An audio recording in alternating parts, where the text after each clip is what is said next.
Guys, there are spoilers for this film in this review, and I know you might be saying, but Ronan, this film is 40 years old. I don't care. It is so goddamn good that I think you should see this film before watching this review. And in that case, if you don't want to get trapped in the past, go out, watch a film, then come back. You have been warned. Hey guys, welcome back to another week of Ticket Tuesday. I'm your host, Ronan HD. So yeah, this is going to be a great time. Hey guys, and welcome back to another episode of Ticket Tuesday. I'm your host, Ronan HD, and this week we watched the 40th anniversary re-release in the theater of Back to the Future, written and directed by Robert Zemeckis, starring Michael J. Fox and Christopher Lloyd, coming at you from 1985. This film is... It's one of the best movies I've ever seen. I'm going to be honest with you, I think this is the literal definition of a perfect movie. There's nothing wrong with it.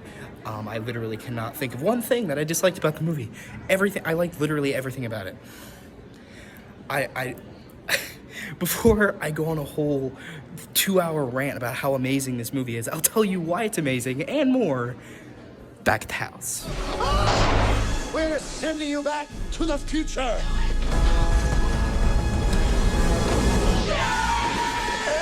Listen to this! Hold on, fellas. I'm afraid you're just too darn loud. Guess you guys aren't ready for that yet. But your kids are gonna love it.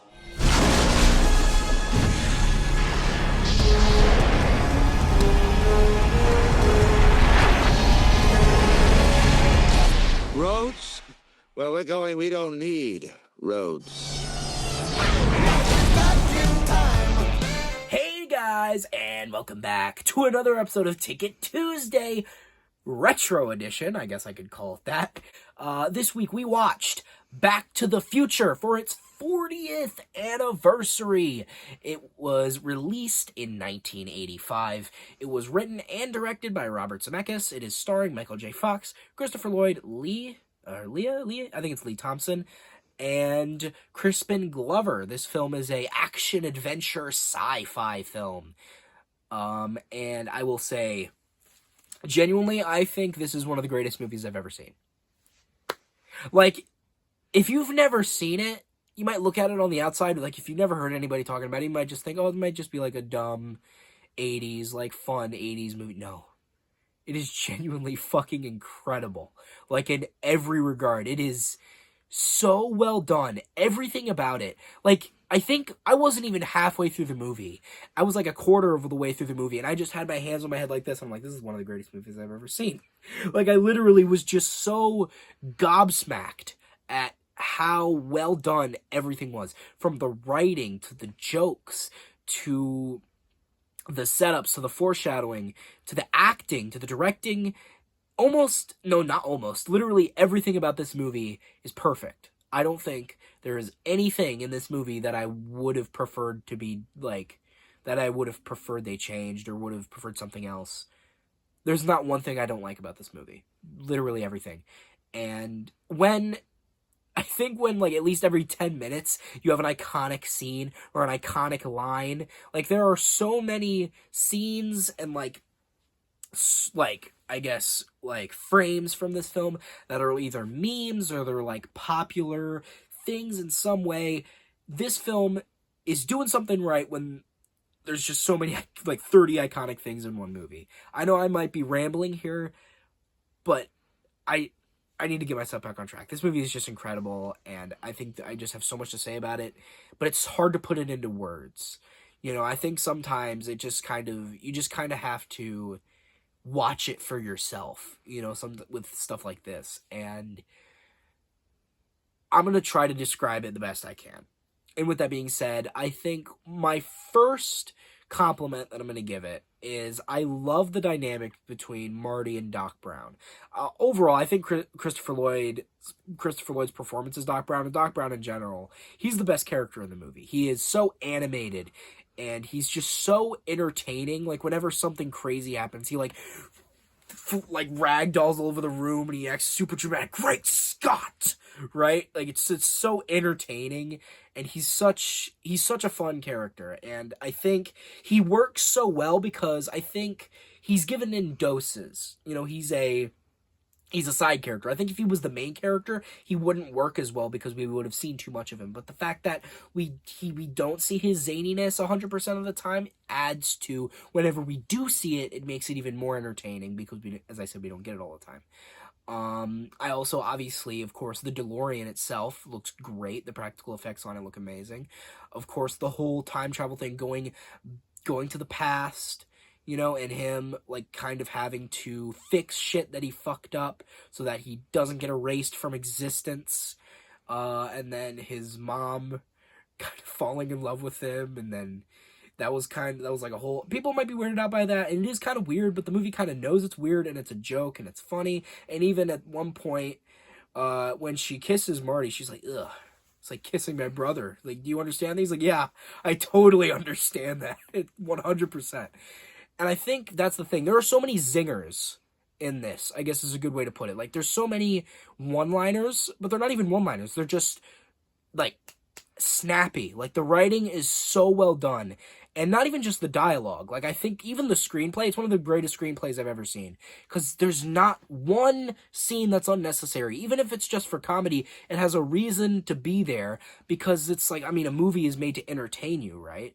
And even that, it's still probably building up to something later in the movie. So in the opening scene, you have to be paying attention to everything, because it is foreshadowing for a callback later when he goes to the past. Because if something is focused on, if there was like a shot of something where it is the center focus of the shot, it will come back later.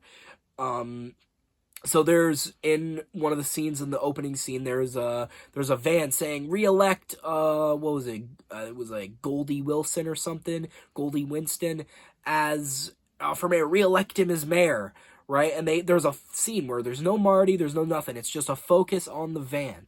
And we go back, and he's working at the diner that Marty and his dad are in. And he goes up to George because George was being a pushover and not standing up for himself. And he's like, why are you letting them bully you like that? You got to learn to stand up for yourself. One of these days I'm going to be something. And then Marty says, hey, you're the mayor. And he's like, wow, mayor. That's a good ring to it. And then he becomes the mayor, right? There's little things all over the movie like that. And it's like, when that happened, I'm like, oh, that's the mayor. Like, the whole movie, I was just pointing at all these great callbacks. And it's just like, it's so well done. I'm not going to mention every callback here because I want you to watch the movie, right? There's tons more like it. And I think it rewards the viewer for paying attention. I think it respects the audience's time, and I really respect that. I think this movie respects the audience, and I think it is just, everything about it is just stupendous. I'm getting all these buzzwords in there, and it's, oh man, it's just so good. Like, I don't know, it's just so good. I think also the final scene, of course, with the enchantment under the sea dance, was great, that whole thing. I loved when, at the beginning of the film, Biff was like this rich dude in a suit, and he was bullying around George, and George is basically one of his stooges. But then at the end of the movie, after Marty went to the past to help, well, he inadvertently, but he did eventually, like, help George get confidence and, help him, I guess, get out of his shell, be more, I guess, confident, I guess is a good way to put it. I already said, but he's got more confidence. So he went in, and then and Biff was his stooge, and George was the guy in the suit. I like that. He unintentionally basically improved his entire family's life. And it's a good payoff. And then, of course, the ending cliffhanger, where they have to go to the future of 2015. The future. With flying cars and hoverboards. We totally have that now. Either way, I could go on all day about this movie, but I won't, because there's so much to say, but it's already been said. I just want to gush about this film for a short bit and just go on with my day. But I will genuinely say that this film, one of the greatest I've ever seen, and I think you should go see it. I think there is a reason this film still, to this day, still has cultural relevance 40 years after it came out, because I think young people do not see this as an old movie because even though it came out in 85, it doesn't really feel like it. Like, I feel like a movie like this could have came out today and it would have fit in perfectly. I think this is truly a timeless film that will never get old. I mean, obviously they have Huey Lewis on the soundtrack, but that adds to it, right? That doesn't make it dated. That just adds to I mean, it kind of makes it dated, but I don't care, okay? I got a Huey Lewis in the News vinyl, okay? I had to get into character with that one.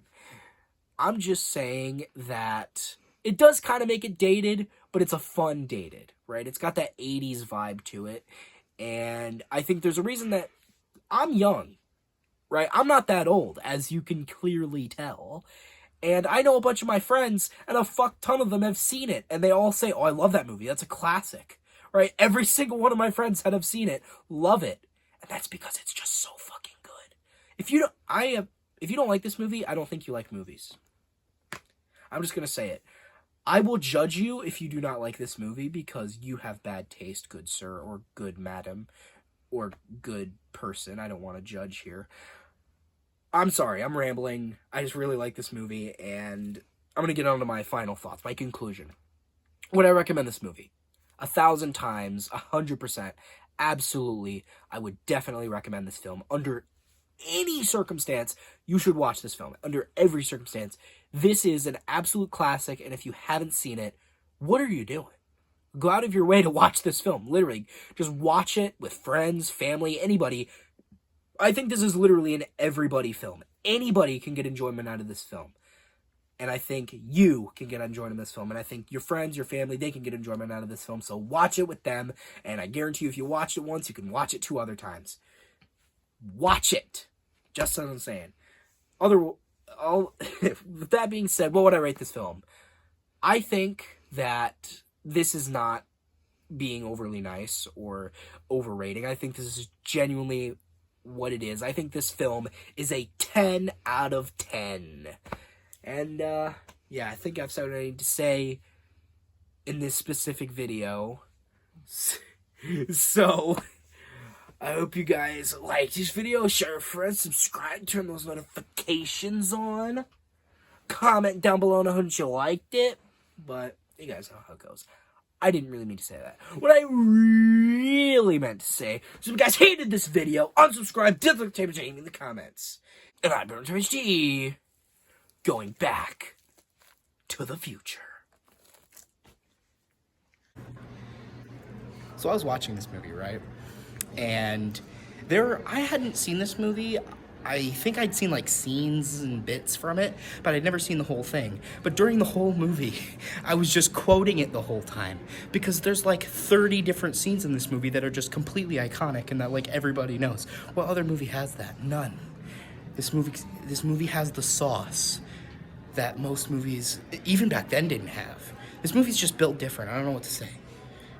It's just, you just don't get it. They just get it. Robert Zemeckis just had it when he made this movie. I don't know. I'm going on a tangent. This movie is fucking incredible, and you should watch it if you haven't. You fucking sons of bitches. You need to watch this movie if you haven't seen it. What are you doing with your life? Watch Back to the Future. Power of love, baby. You know, people don't listen to the lyrics, but they should. Not only is it a message about anti-conformity and the power of friendship, it's also a commentary on the band itself. Hey, Paul! Just imagine I have an axe. Ah! Just imagine you're Paul, too. You're Jared Leto. I know that's unfortunate, but you gotta be for the action.